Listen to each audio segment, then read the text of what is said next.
श्री कृष्ण गोविंद हरे मुरारी, हे नाथ नारायण वासुदेव। श्री कृष्ण गोविंद हरे मुरारी, हे नाथ नारायण वासुदेव। हे नाथ नारायण वासुदेव, हे नाथ नारायण वासुदेव। श्री कृष्ण गोविंद हरे मुरारी, हे नाथ नारायण वासुदेव। बोले श्री बांके बिहारी लाल की जय। प्रभु मुझे सहारा है तेरा, जग के पालनहार। कार्तिक मास महात्म्यम की कथा करूं विस्तार। राजा पृथु बोले, हे नारद जी, आपने कार्तिक मास में स्नान का फल कहा, अब अन्य मासों में विधि पूर्वक स्नान करने की विधि, नियम और उद्यापन की भी विधि बतलाइए। देवर्षि नारद ने कहा, हे राजन, आप भगवान विष्णु के अंश से उत्पन्न हुए हैं, अतः यह बात आपको ज्ञात ही है, फिर भी आपको यथाचित विधान बतलाता हूँ। आश्विन माह के शुक्ल पक्ष की एकादशी से कार्तिक के व्रत करने चाहिए। ब्रह्म मुहूर्त में उठकर जल का पात्र लेकर गांव से बाहर पूर्व अथवा उत्तर दिशा में जाना चाहिए।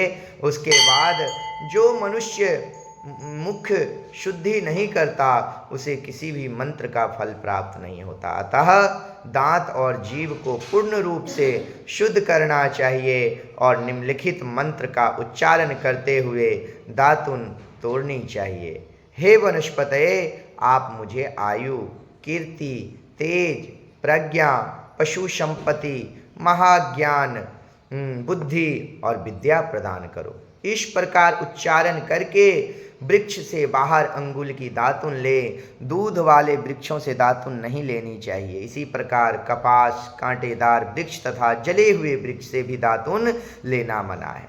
जिससे उत्तम गंध आती हो और जिसकी टहनी कोमल हो, ऐसी ही वृक्ष से दंत धावन ग्रहण करना चाहिए। कहते हैं, प्रतिपदा, अमावस्या, नवमी, छठी, रविवार को चंद्र तथा सूर्य ग्रहण में दातुन नहीं करनी चाहिए। तत्पश्चात भली भांति स्नान करके फूल माला, चंदन और पान आदि पूजा की सामग्री लेकर प्रसन्नचित और भक्ति पूर्वक शिवालय में जाकर सभी देवी देवताओं की अर्घ, आचमनी आदि वस्तुओं से पृथक पृथक राजा पूजा करके प्रार्थना एवं प्रणाम करना चाहिए। फिर भक्तों के स्वर में स्वर मिलाकर श्री हरि का कीर्तन करना चाहिए। मंदिर में जो गायक भगवान श्री हरि का कीर्तन करने आए हों, उनका माला, चंदन, तांबूल आदि से पूजन करना चाहिए, क्योंकि देवालयों में भगवान विष्णु को अपनी तपस्या, योग और दान द्वारा प्रसन्न करते थे। परंतु कलयुग में भगवद गुणगान को ही भगवान श्री हरि के प्रसन्न करने का एकमात्र साधन माना गया है। नारद जी राजा पृथु से बोले, हे राजन, एक बार मैंने भगवान से पूछा कि हे प्रभु, आप सबसे अधिक निवास कहाँ करते हैं?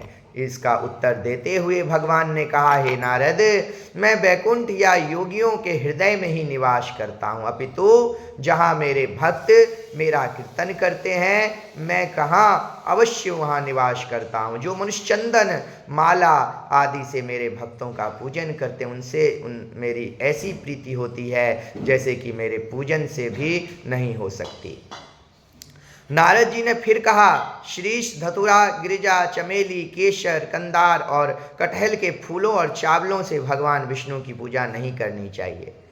अड़हुल, कंद, गिरीश, जूही, मालती और केवरा के पुष्पों से भगवान शंकर की पूजा नहीं करना चाहिए। जिन देवताओं की पूजा में जो फूल निर्दिष्ट है, उन्हीं से उनका पूजा करना चाहिए। पूजन समाप्ति के बाद भगवान से क्षमा प्रार्थना करनी चाहिए, यथा, हे सुरेश्वर, हे देव, न मैं मंत्र जानता हूँ, न क्रिया में भक्ति से मैं हीन हूँ। मैंने जो कुछ भी आपकी पूजा की है उसे पूरा करें। ऐसी प्रार्थना करने के पश्चात साष्टांग प्रणाम करके भगवान कीर्तन करना चाहिए, श्री हरि की कथा सुननी चाहिए और प्रसाद ग्रहण करना चाहिए। जो मनुष्य उपरोक्त विधि के अनुसार कार्तिक का व्रत का अनुष्ठान करते हैं वह जगत के सभी सुखों को भोगते हैं, हुए अंत में मुक्ति को प्राप्त करते हैं। बोले बांके बिहारी लाल की जय। श्री कृष्ण गोविंद